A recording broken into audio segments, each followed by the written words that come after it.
What's the best video game adaptation of all time? Will it be a flawless victory for Mortal Kombat? Can Final Fantasy VII Advent Children rise above the strife? Or will we Pikachu's Detective Pikachu? It's a fatality yourself. Hey! Like, why is he Scottish? Pika Pika. Dad?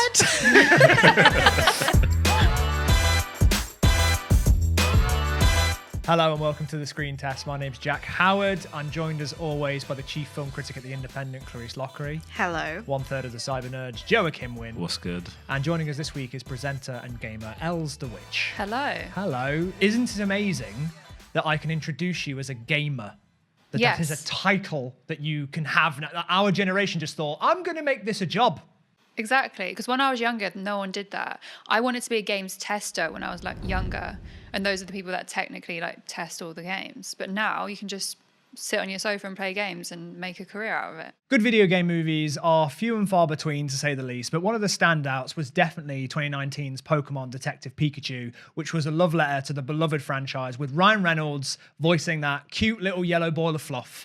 And even though there have been 19 animated movies, this is the first ever live-action Pokemon movie. It stars Justice Smith as Tim, a lapsed Pokemon trainer who teams up with Pikachu to solve the mystery of his father's death. Ooh.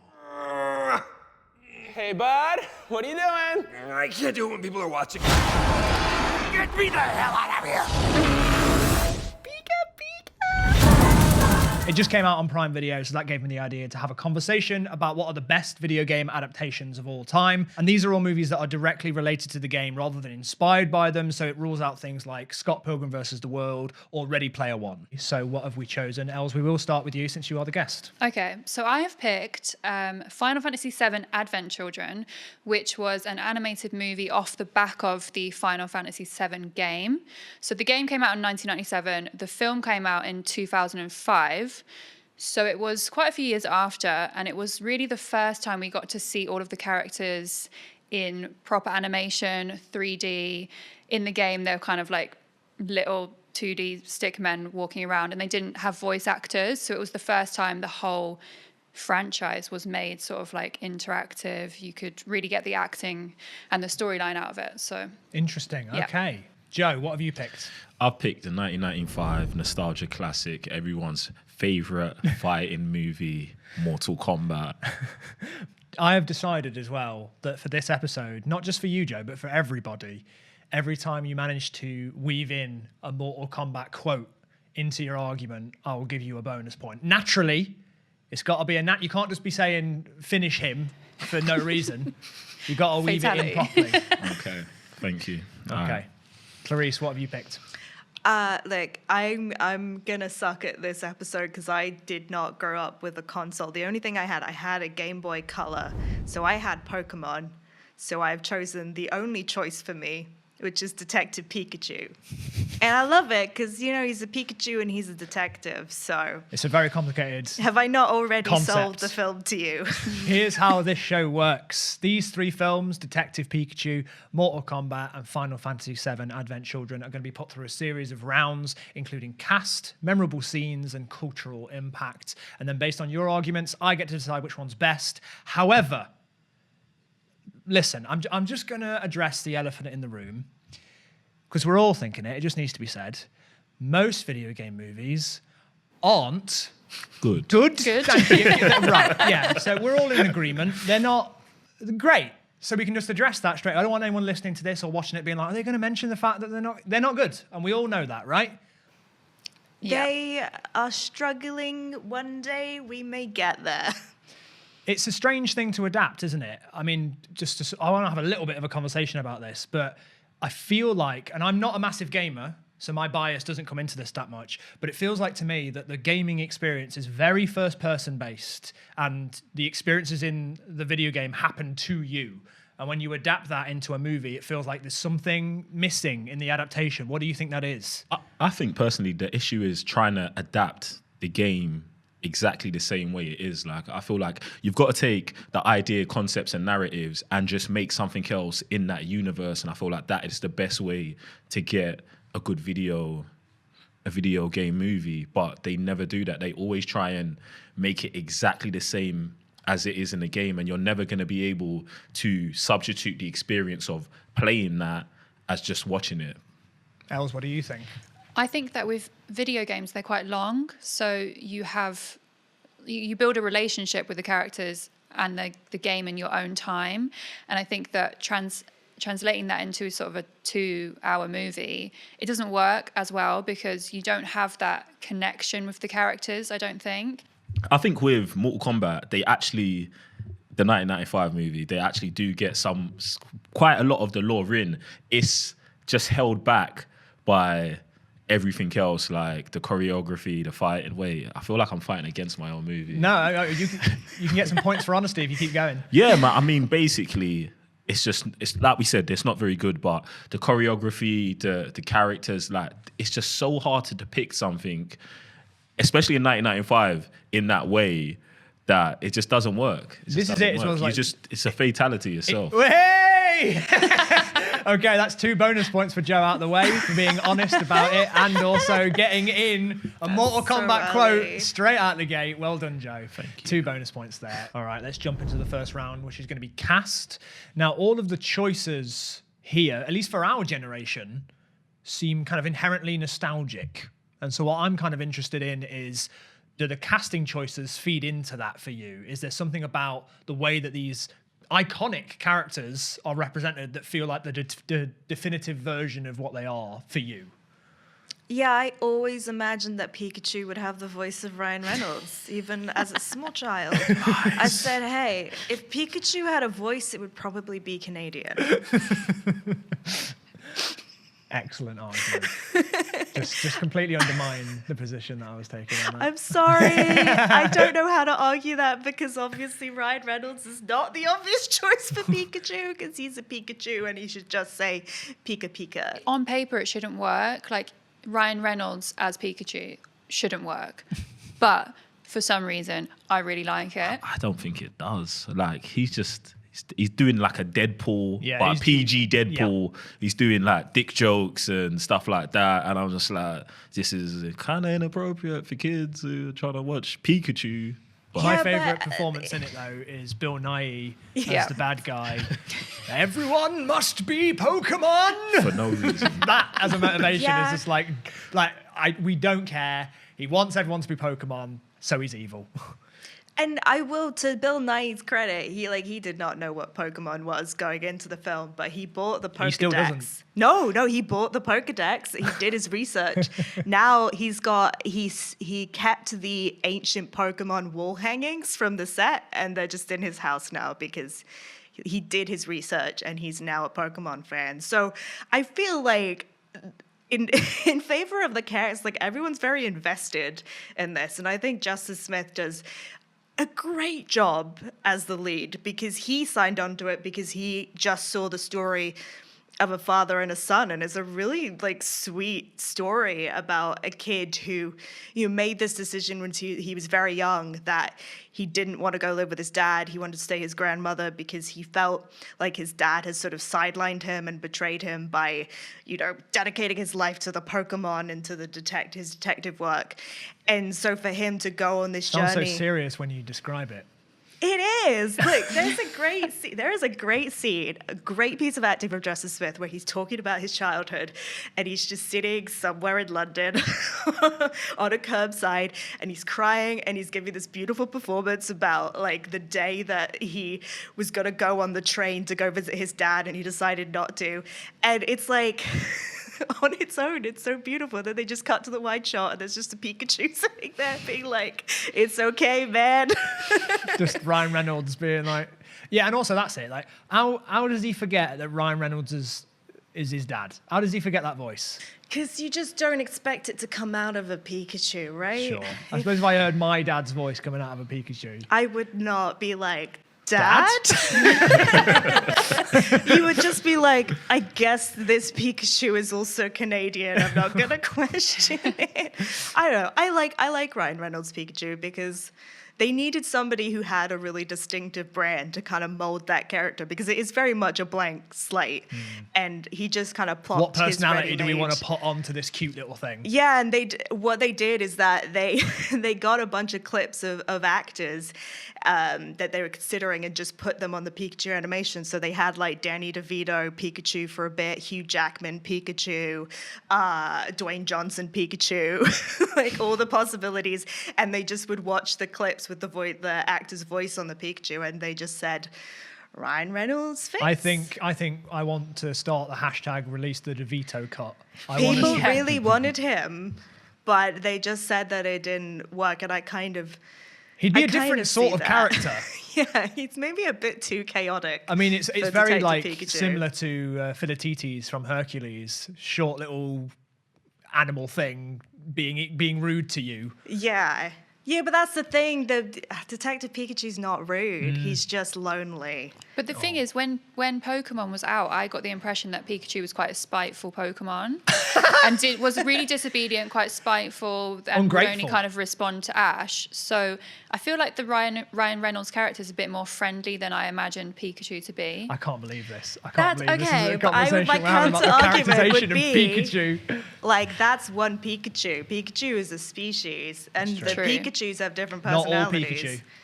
Yeah, not all Pikachus are the same. Els, I'm going to bring you in now. I would like to hear about Final Fantasy VII, how Right. nostalgia feeds into it for you.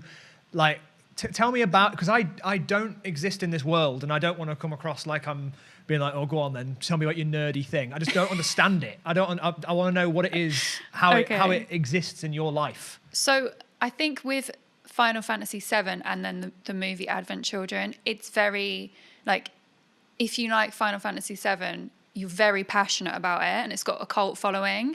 So I feel like the movie was kind of giving the fans what they wanted in the sense that people wanted a follow-up to Final Fantasy VII or a remake or something like that. So it was giving the fans what they want. So it's very much a movie for the fans. So if you've not played Final Fantasy VII before and you go and watch the movie, you're going to have no idea what's going on, which I'm sure you guys maybe found when you watched it. So I think in that sense, it kind of falls back a bit. Were you one of these people that kind of wanted this back in the day? Yes, 100%. So when I first played Final Fantasy VII, I was quite young. So this came out when I was a bit older. I knew what was going on more. So I really wanted this. I wanted to see what the characters would look like with better graphics. And also, I think I mentioned earlier, but this was the first time we saw the characters actually speak, because it was just text speaking before. So you kind of had to just improvise what you think they would sound like. And the actors in the movie, they weirdly are how I imagined they would be in the game when I used to play it. And I don't know how they did it, and they've done it really well. Just like the tone of voice, kind of like their mannerisms, everything, they really got spot on. And one of the actors that stood out is George Newbern, who plays Sephiroth.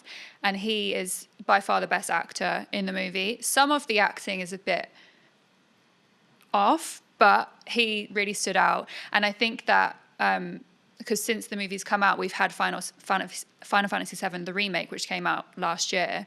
They really, I think, used that movie as sort of like a foundation for sort of getting the actors in this new one. So I think it's a really...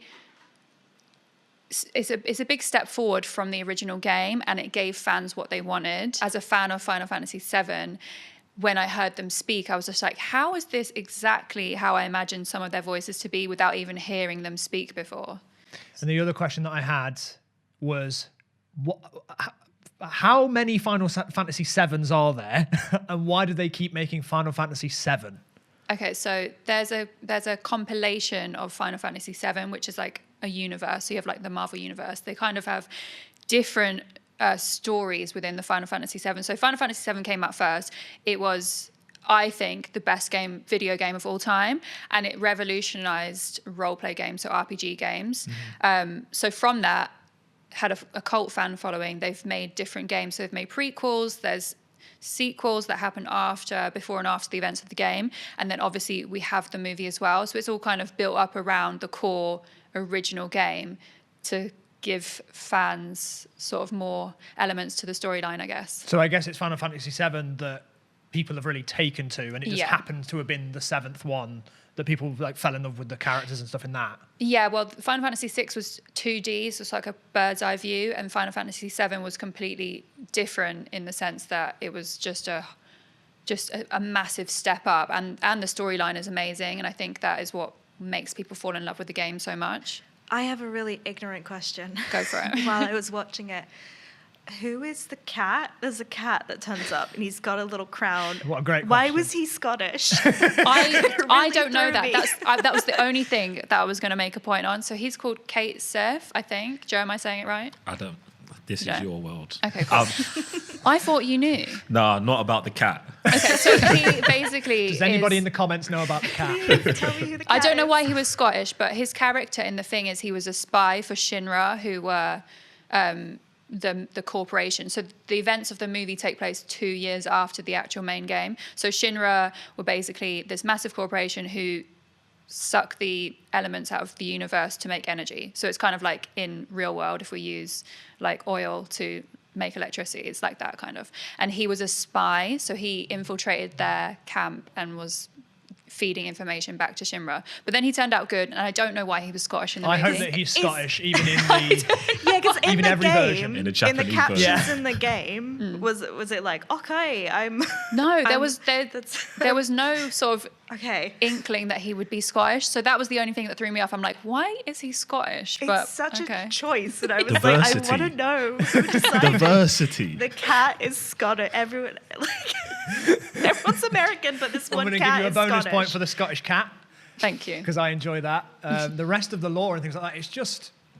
If somebody didn't know about the Marvel Cinematic Universe, like, I'd be able to just, because I've lived with it, for 12 years or whatever it's been, I'd be able to reel off all that stuff and be like, oh yeah, there's this and there's that and there's the other, like it's nothing. And I hear this other universe that exists that I just have no idea about, and I'm like, wow, like, holy shit, like, Yeah. you know what I mean? It's just full. It's full to the brim, and people clearly are so passionate about it. Yeah, I think with Final Fantasy, not just Final Fantasy VII, but the games in general and the movie, it is very much, if you play it, you'll get it. If you don't, you probably wouldn't get the movie. But I just love it, and I think it's a very good movie, and I think you should give me points anyway. even though you've never seen it. Is nostalgia a big part of it though?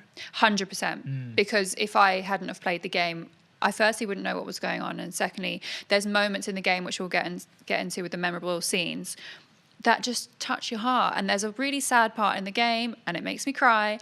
And there's parts of the movie that they incorporated that storyline into, so it really gets you in your feels. Okay, well, we'll come on to that after this round. Joe, let's talk about the cast of Mortal Kombat.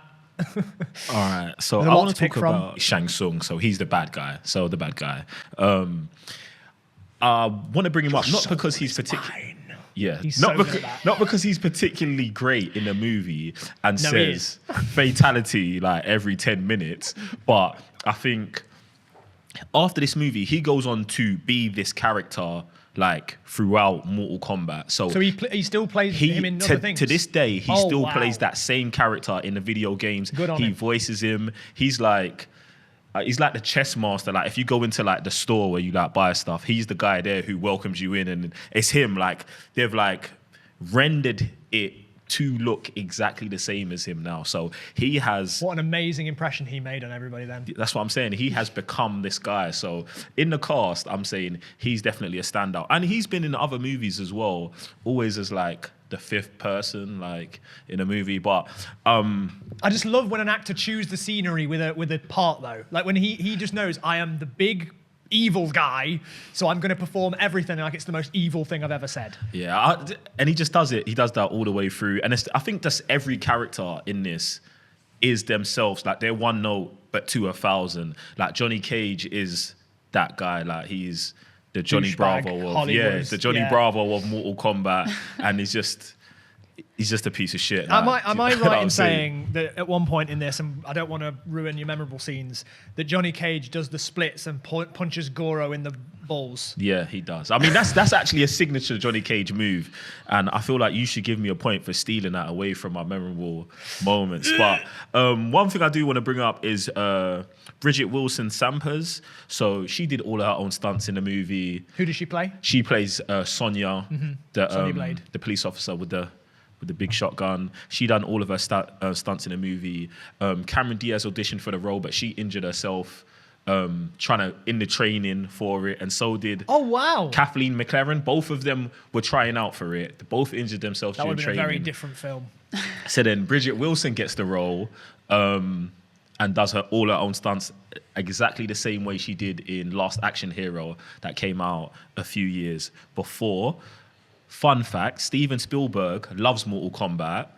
He wanted to cameo in it, but he had a conflict. So they got someone who looks just like Steven Spielberg to be in it. The Johnny Cage scene. Great. They did that on purpose. Like, he was supposed to be Steven Spielberg, but he couldn't make it.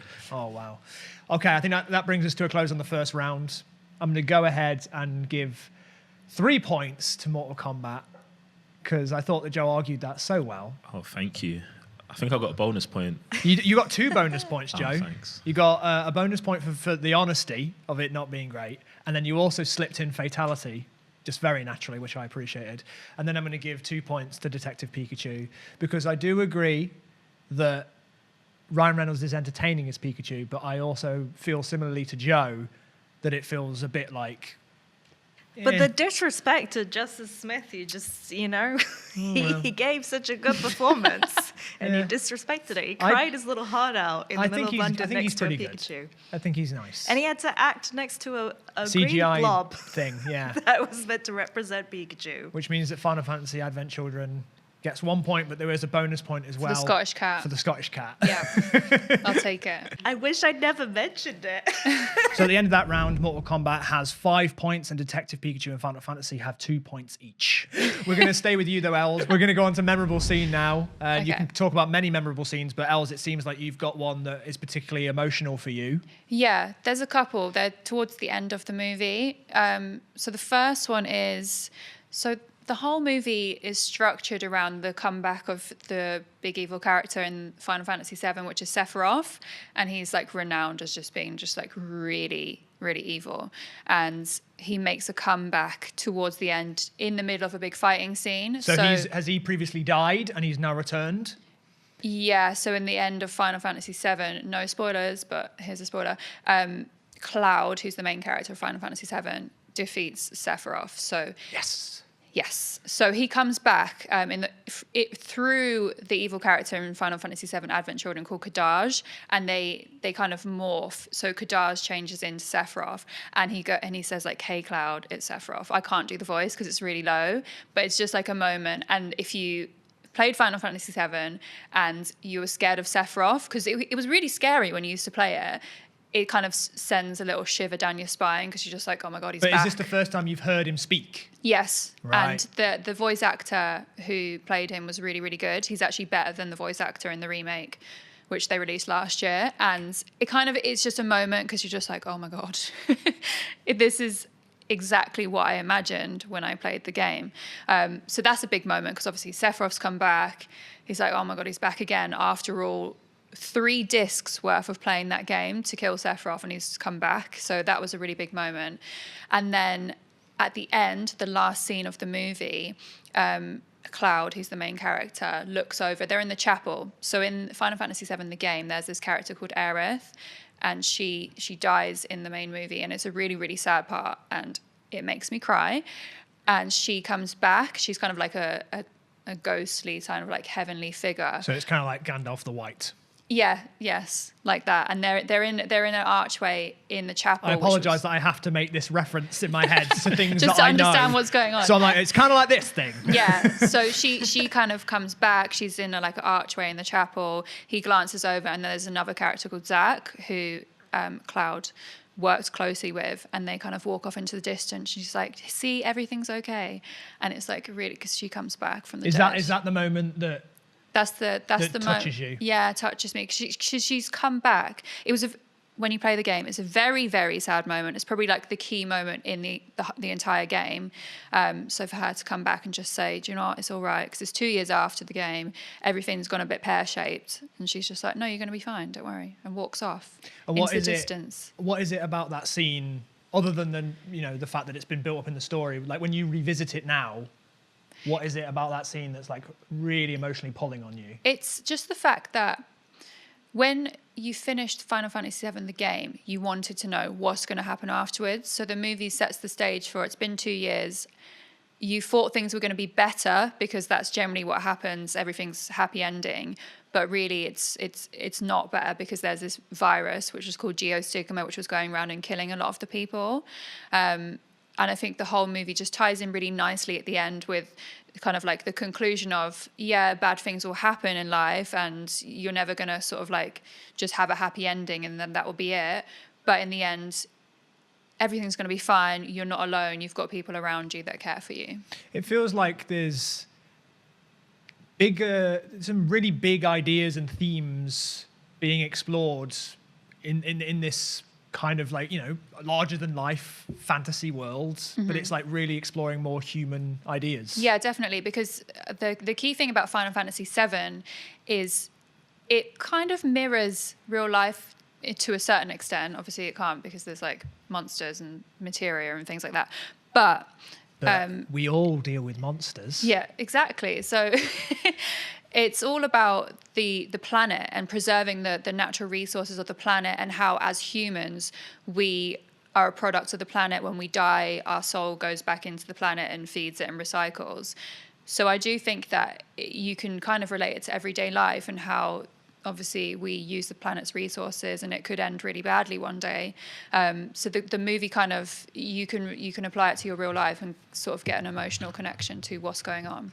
100%. I feel like lots of Final Fantasy VII deals with identity as well, because like I think they're all a clone of Sephiroth, Genova. Of Genova. So there's Genova is the black-haired Cloud, right? No, that's Zack. No, sorry, that's Zack. Yeah. Okay. So Genova is like something in a tank somewhere, and all of these characters are like different incarnations of him, like different clones. And the main character Cloud is trying to find his own identity, trying to find out who he is. And I feel like that's tied into Sephiroth. And I think this is why Sephiroth is such a daunting villain. Besides, every time he shows up, they play like badass music. Oh, the music is insane. That was One Winged Angel, isn't it? It's just amazing. Is the soundtrack something that you think like you would listen to like outside of the movie? I have it saved to my phone. Yeah. I watched it at the Royal Albert Hall. Oh wow! Like the orchestra, they do world tours and stuff. It's really impressive. Oh, that's incredible. And I bet the whole Royal Albert Hall was packed out. Yeah, and I was there crying to the harp. Wow. I went by myself and I shed a tear. I'm not even ashamed to say.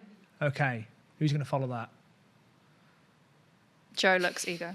Well, yeah, go on, Joe. Memorable scenes from Mortal Kombat. Yeah, memorable scenes. In this movie, there's not like great fights or anything like that, but it's just the things that you get that you just didn't think you was going to get. So, like you said, Shang Tsung being overly the top, Shang Tsung, Johnny Cage doing his trademark move in the game where you can do that move in the game where you do the splits and you punch the opponent in the nuts or the crotch, depending, So I feel like these are memorable scenes, but I think for me, one of the standout scenes is Johnny Cage's fight with Scorpion, where they're fighting in the woods and Scorpion's doing cartwheels and stuff like that. And what actually happened was, after the first cut of the movie, they was like, there's actually not enough fighting scenes. So the part where Johnny Cage runs up and jumps, like flying kick Scorpion, and they teleport into this like underground fireplace, they added that in after just to extend the scene. And I felt like with Scorpion being a character that like dwells in hell, I thought like, yeah, this is actually super cool to see in a movie. And you just wouldn't think in 1995 that you would see something like that. And then the fight with Sub-Zero, where they're introducing the tournament and Sub-Zero's on one side, he does his little fighting pose, and the other guy's over there, and he starts doing these mad breathing techniques and punching and kicking, and you're like, oh, this shit's about to go down. Then he runs up to him and he just hits him with a with a ball of ice, and he just explodes. I felt like in 1995, my childhood mind exploded just like his body. And I just feel like these are scenes that have stuck with me. And I guarantee almost that these scenes will be in the new Mortal Kombat when they come out, because they are legitimately iconic. I love that scene is like, I mean, I don't know if it's intentional or not, but it feels like referencing the Indiana Jones scene when that guy gets out his big knives and then Indiana just shoots him. Yeah. Like, it feels like that sort of same build up, just to be like, shut up. I also, like, my childhood brain is taking me back so easily, because I used to put this movie on repeat. I used to watch, I don't know why. I never even played the games much, but for some reason this movie, like, caught my little boy brain. And it's things like Raiden always speaking down like this, as always. Had something really important to say about everything. And get over here. And like, you're right, like the cartwheels that he does behind him, like in the trees. For like, no it's reason. so ridiculous. For no reason. And then when Liu Kang is fighting, I think it's fighting Scorpion, and you hear the soundtrack say it. The soundtrack goes Scorpion like that, and he just turns From into the this video game, awful CGI thing, and Liu Kang's like double feet kick through the air thing. All that stuff just sticks in my head. I feel like Goro, is it Goro with Goro. the With four With the arms? arms, yeah. I was trying, so I watched this yesterday. I was trying to overlook the fact that it was made in 1995. Yeah. So that's why like it was that terrible. But like, it's so funny when he comes, I think it's when he enters the tournament and he comes out and all his arms are like all over the place. Yeah. It's just like, When he's okay. at the banquet table and Yeah. eating as well. So fucking weird. I mean, this is the thing with Paul Anderson. Like, obviously, he made the Resident Evil films as well. Like, he doesn't make great films, but he makes memorable films. And, like, I actually think Mortal Kombat looks great. Like, that ladders, the place where they're fighting, and it's just ladders for some reason. Yeah. Like, visually, it looks fantastic. It's just the fact that everything contained within it is ridiculous. So I think he thinks that making a movie is just making really distinctive scenes one after the other. But yeah. all of these scenes are in the game as well. So like Yeah. all of these fights, like in the end, the last fight between Liu Kang and Shang Tsung, that fight in Pit is one of the like main stages in the game. So I feel like he did try and go out of his way to at least get some of the set design right and stuff like that. Like Totally. the pit with the pit with the like Spikes. coming out of the Mortal Kombat sign. That's like an iconic thing in Mortal Kombat. So Do you know Yeah, what it else feels like it was made with love. Yes. Oh, I'll say that in Mortal Kombat's favor. Okay, Clarisse, what are the memorable scenes from Detective Pikachu? I mean, you're probably not gonna like this, but I really like the ending. When everyone's Pokemon? No, I love the final twist that the dad was Pikachu the entire time. It's like the most literal version of like your dad was the friends you made along the way. It was So you Pikachu. like that twist that I love why that he can twist. speak is because why Because is it's it? the dad. The dad, Mewtwo put the dad's Yes. soul inside of the Pikachu. Yeah, obviously, The dad was the How could I forget? Pikachu. Like, what? It's so wild, but I love it because, like, emotionally it hits. Because you're like, oh, like, he feels really disconnected from his dad, but actually, like, his dad was there the whole time, throughout his whole life, not just when he's trapped inside a Pikachu body. Like, it's all a metaphor, you know? Metaphors, right? Got it. Yeah, do you get it? I'm really trying hard to sell Detective Pikachu. I like that the film feels like it's trying to be like a Spielberg 80s family movie. Like the way that it's constructed and the directing and the way that it's shot and the way that the camera drifts and moves and the shadows and all that lighting, it feels like it's going for that very family-friendly Spielberg vibe. Well, the really interesting thing about Detective Pikachu, it was shot on film. Oh, wow. And that it is was all interesting. shot on location because the director was like, well, I want this to feel like film noir, so I want it to have this grounded edge to it. And so they were looking at stuff like Blade Runner for inspiration and Wow. like The Third Man for inspiration. So I think that's kind of what makes Detective Pikachu so interesting is that you've come with somebody with this very like fixed genre noir idea in their head of we're going to shoot on film, we're going to do this, we're going to have this like very emotional father-son story, but then they just have loads of Pokemon and they're really cute. Like, I can't. This should be an argument in itself that Pikachu is extremely cute, and I would kill everyone in this room just to hug him. I mean, I love. Luckily, so many none of us are in the scenes. same room right now. I would go into the different rooms And kill all of you to kill, individually. so I could get one hug from Pikachu because he's Because so I think that would solve all my problems. cute. And on a more logical level, like, it's interesting to compare this to the Sonic redesign. The reason why Detective Pikachu works is that they spent 3 years like perfecting the design of all the Pokemon because they had the budget. There are 800 Pokemon in the world. They had the budget for 65, so they researched the skeletal and like anatomical muscular structure of all these Pokemon so that they would make zoological sense. Wow. So like Pikachu is a combination of a marmoset and marsupials and like a bunch of other creatures. Bonus point. Well done, Because they Clarisse. were like, okay, they gave themselves this rule of like each Pokemon, we want to make sure it survives the night. Like, if we could imagine that this Pikachu could make it through the night without falling over on his own feet and just being eaten alive, then we can have this Pikachu in the movie. And they're also working very closely with the Pokemon Company because what they were really concerned about was the kawaii. They didn't want to lose the cuteness. So they were constantly going back and forth. And it's like, even Mr. Mime, who is Oh, that was my favorite part. I was about I to say that's literally my was about favorite to scene. say, yeah. Like, I was going to help you out with memorable scenes. Is that the Mr. Mime interrogation is Loved it. actually brilliant. Yeah, I love the Mr. Mime interrogation. I also love the actual Pokemon battle that they have with the Charizard. Yes, Because it is a bit terrifying. and a very funny joke to have the Magikarp in there because like every Pokemon fan knows Oh, that he the was Magikarp awful. is the worst Pokemon. Yeah. Well, that and Metapod, but Magikarp is utterly useless. And to have the joke that then he turns into Gyarados, who is a very large serpent thing and very scary. So it's just like, just trust me, it's a good joke. It's a good Pokemon joke. I think you're a Pokemon fan. Like those scenes are so good and so satisfying just to see them come to life in live action, and you've just never got that before. So I think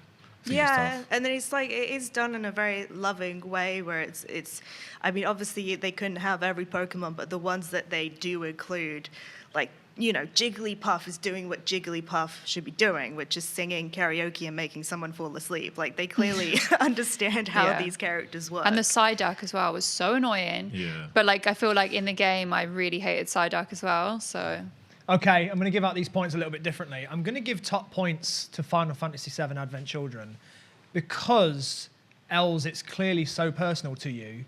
are these pity points? Not Can at I all. ask? Okay. It's more just like you've made it checking. personal, and I think I Yeah. appreciate that. The fact that you have expressed that this is something you still find incredibly emotional. Yeah, I think cried that's in the important. Roll Albert Hall. That's what it's all about, exactly. So there's top points for that. Thank you. And then I'm going to give 2 to Mortal Kombat and 1 to Pokemon Detective Pikachu because I give can't you a even bonus say point. the name of the movie. The detective one because you talked about the anatomically correct Pokemon, which I think is a very interesting fact. And also it's amazing to see how much dedication and thought went into making the silly Pokemon movie.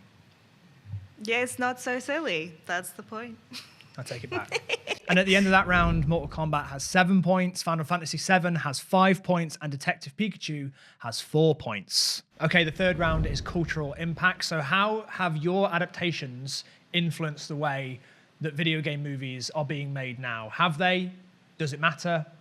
Let's talk about that. Let's come to Mortal Kombat first. All right, well, I think one thing that Mortal Kombat did was make one of the greatest video game movie soundtracks ever. Some people don't like it, but it was the first platinum record for EDM. The thing is, I love it. It was funny watching it yesterday because the second the movie starts, like the first logo comes up and they scream Mortal Kombat and it goes straight into it because I feel like they just kind of knew this was one of the best selling points of the movie. I think It's like playing the Mission Impossible theme at the start of the Mission Impossible movie. You need to just like, this is the mode we're in. Let's get fucking started. Yeah, 100%. And I feel like of the 3 movies we've got here, it's got the most sequels. And people, like, even though we all know it's trash, it's great nostalgia. We love it. We love parts of it. And it's still going now. So, And like you say, it's like influenced the way that the games are still being made. If you've still got the same actors playing those characters outside of the movie because of the movie. Yeah, I'm pretty sure that character Shang Tsung, I think the same actor will be in the new movie. I think they're gonna miss something if they don't put him in there. Els, what do you think the cultural impact is of the Final Fantasy VII movie and Final Fantasy in general? I think that out of the 3 movies today, this one is the only purely animated movie. So obviously Detective Pikachu's animation, but it's got human actors as well. Mortal Kombat's obviously human actors. So I think it's really impressive that back in 2005 they were able to do that, and I think it's got a lot of acclaim for its CGI and the actual animations over the storyline. And I think that it's kind of a testament to what they were capable of doing at the time. And I think when it came out, 2005, it was one of the best-selling animation movies that year. So it did perform well, considering it is targeted at quite a niche audience, just for Final Fantasy fans. And I think that because of Advent Children, the movie, it hugely contributed to the possibility of a Final Fantasy VII remake, which obviously we've seen now. It came out last year. And I think that by putting this movie out, they really kind of tested the waters to see how these characters would transcend with voice acting and just more sort of like higher powered graphics, I suppose, and just really delving further into their storylines. And I think because it was quite well received, especially with the fans, they were then able to build upon those characters. And when we did get the Final Fantasy VII remake, it's just so much better. Like the characters that the actors that they have now for these characters, I feel like they really perfected them. And without this movie, I don't think that would have been as good. So I definitely feel like culturally, within the Final Fantasy VII fandom and the culture, this was a really vital point for Final Fantasy VII fans. Clarisse, what about Detective Pikachu, Pokemon stuff? What's the cultural impact of that? Well, I don't know if everyone knows this, but Pokemon is the highest grossing media franchise of all time. Whoa. Beating Star Wars, Marvel, everything, Mickey. Like, Pokemon Sorry, is at mouse. the very top. Different mouses at the top. And I think it's pretty significant that Detective Pikachu was the first live action Pokemon property. And the fact that it was not only like semi-critically successful, there were a lot of articles saying, the video game curse has finally been broken with Detective Pikachu. It was also the second highest grossing video game adaptation after Warcraft, which we have all forgotten, so I feel like that can be discounted. I'm sorry, it was just really forgettable. I'm so sorry, Duncan Jones. And so I don't know, because I don't want to be too bold and claim that Detective Pikachu did like break the video game curse, but it was definitely a major milestone on the way to where we are now, where I feel like every video game is being adapted into a movie or a TV series. I mean, there's Uncharted, Last of Us is The a Witcher TV is show. really good as well. Yeah, The Witcher TV show is great. I don't want to be overly bold and say Detective Pikachu did it, but I think Detective Pikachu might have done it. Because if you look at the timeline, it's like the financial success of Detective Pikachu sort of sparked something within the studios where they went, let's do all of them now. Let's just go. And not to tread on a conversation we've already had, but do you think that is because they're using the property and not trying to adapt directly from a story of a video game? Yeah, I mean, I think it's because it made a ton of money. But yeah, I think it's them realizing that there is a way to do a video game adaptation that doesn't feel like it's just for the fans. Like, it is catered to that audience, but I think a family could just bring their random child who doesn't know what a Pikachu is in, and the child would have, a semi-grasp of the universe and would have fun with that movie. Yeah, it's kind of the polar opposite of the Final Fantasy movie. Like, Detective Pikachu is trying to get as many people as possible to just come in and enjoy it as a one-off, whereas the Final Fantasy movie is proudly being like, if you don't get it, it's not for you. Yeah, we don't care. Okay, so at the end of that round, I am going to give Mortal Kombat 3 points, because I think that even just the fact that the same actor who plays Shang Tsung, I'm going to get in trouble. The bad guy is still playing that guy. And then I'm going to give 2 points to Detective Pikachu. I think that was very well argued. And a single point to Final Fantasy VII, because although it seems to have influenced its own genre. I don't see how it might have. Well, Yeah, I don't know, I outside. don't know how much impact it's had or how much impact I've noticed as somebody who's completely outside of it. And now, the points as they stand are Mortal Kombat has 10 points, Final Fantasy VII has 7 points, which is Yes, I appropriate. think it's quite decent. Pokemon Detective Pikachu has 6 points. So now we're going into the... Pika. Is that a sad Pika Pika? I don't know. I'm trying. And now we're going on to the IMDb rating round. So how do people feel that their movies are going to rank? I don't know if we're going to get high rankings on this. Where do you think you're going to sit? Oh, Mortal no. Kombat's last, for sure. What's Are you last? sure? Mortal I- 'cause- Kombat. Do you think so? Yeah, I think it's going to be probably our lowest score ever on the show. Okay. I Okay. think Detective Pikachu, without a doubt, is going to be the highest, isn't it? Yeah. Yeah. Do you think?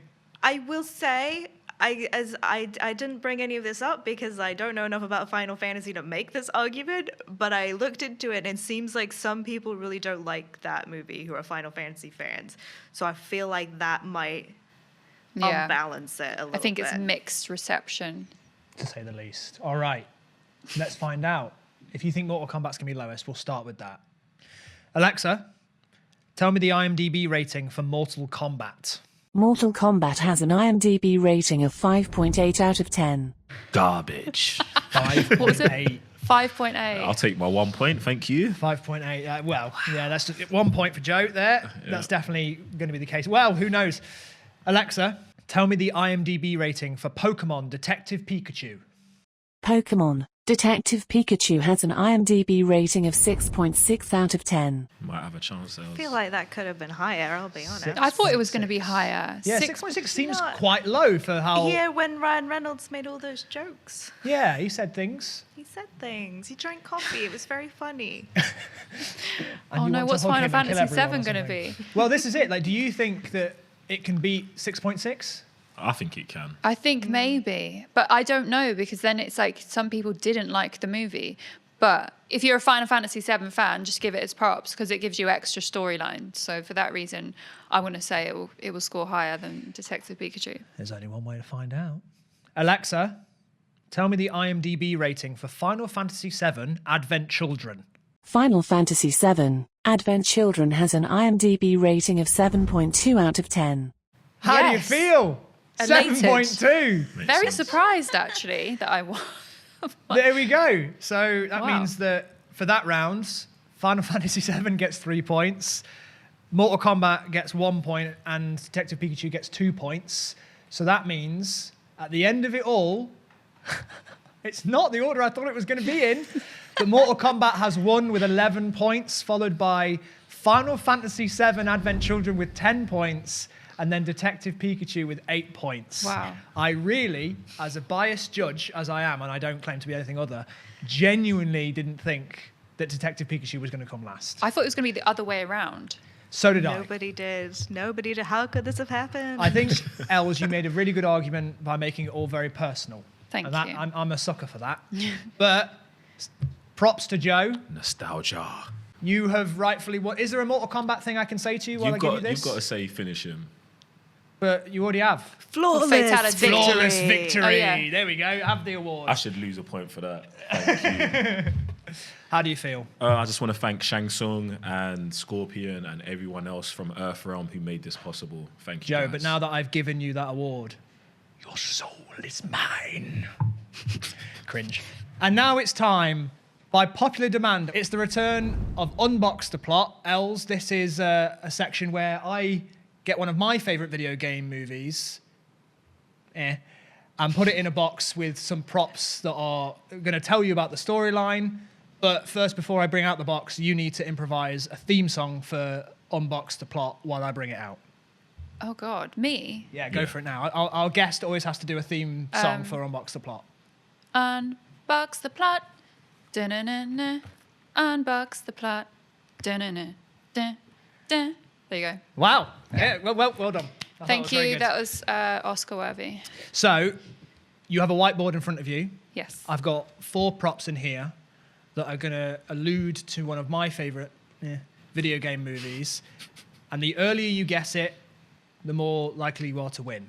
Okay. So Should I if you- just put down the one that I think is the only other decent one? By Yeah, all I means, feel like if there's a you few want to more. put down a winner that you think it's going to be before I've Okay. even Yeah, I opened will the box. do that as well. Let All me right. see the first clue. No, I'm Okay, are you writing. I'm waiting? writing an early guess, but Well, it's 'cause just you there. can't- You can't go back on it, Els. Oh, okay. Well, Because I've you committed. committed. Okay. Right. Well, I've just done it. Have you committed? Els has committed Yeah, I've before the box has committed. even opened, which is honestly, I'm baffled by that. That is an amazing, what a maverick choice that was. Yes, psychic. Clarice, you're is what waiting I for the have. first, I'm going to play the game. and Joe, you don't care, you've won. Unbox the plot. Dun-dun-dun-dun. Unbox the plot. Okay, our first clue. It's a bucket list. Eat a whole pizza. Compete in a sport. Find a genie lamp. I wonder if these are the real ones from the film. Are they the real ones from the film? Yes. They are. They're the real ones from the film. There you go. That's the first clue. Vague enough. How are you feeling about your committed choice there, Els? Not so confident anymore. Okay. What about you, Clarice? Have you got any guesses? I'm trying. It sounds like something that happened in the film I'm thinking of right now, but But I you're not can't gonna commit an remember. answer? I'm not going to commit an answer. Joe? I've got nothing. Okay, so the first clue was a bucket list. I'm sure there's some people who are committing an answer into the comments. All right, the next clue is a map. Oh, what's this a map Oh, I feel a of? bit more confident now. Okay, it's set in Green Hills. Shall I go for it? I have a guess. Up to you, Clarice. Green. I think Els might have nailed this by guessing before the clues. I don't know. That might be the way to play this game. It's No one's got throwing any other me off guesses? even more. Are you going for it? No. Okay. I'm gonna Okay, save. I'm going to write it down. It's probably wrong. The next clue is some red trainers. Oh, I think Oh, I've got it. wrong. I think I've got it. I know what it is now, but I've got it wrong. All right, red trainers. And the final clue, I've wrote some an answer. golden rings. I wrote an Oh, I got it wrong. I got Els, it. I what wrote was an your answer. guess pre-clues? Tomb Raider. Tomb I Raider. said Wrong. Dead wrong. Very okay, wrong. Clarice, do you think you got it on the trainers? No, I got it on the map. On the map, Sonic. Well done. When did you get it, Joe? Red shoes. So Okay, Clarice so wins. the winner of Unbox the Plot, the triumphant return, is Clarisse Loughrey. You get to take away Way. all of these Some red delightful trainers. clues. I mean, So I quite like the shoes. I think they're going to suit you quite well. What size are you? I'm size 7. Okay, Or these 6.5. might be a bit small for you then, unfortunately. They are to fit a small hedgehog. A freakish hedgehog man. Well, there we go. Mortal Kombat has been crowned with a flawless victory. Reference. And if you want to watch one of our other picks, which is Pokemon Detective Pikachu, you can. It's out on Prime Video right now exclusively. And we want to know as well what your favorite video game adaptations are. Are there any that we didn't mention in this that you think are worthy of having a conversation about? If you do, then let us know in the comments below. Els, thank you so much for joining us this week. It's all right. Thanks for having me. That's no problem. Anything you want to add before we end the episode? Go and play Final Fantasy VII, the original version. Yeah, I was going to say which one. The original, but then the remake's quite good, so I'd play that as well. And next week, we feel the need to rank Tom Cruise's best films and decide which one is better out of Edge of Tomorrow, Jerry Maguire, and of course, Top Gun. So we'll see you then. Bye-bye.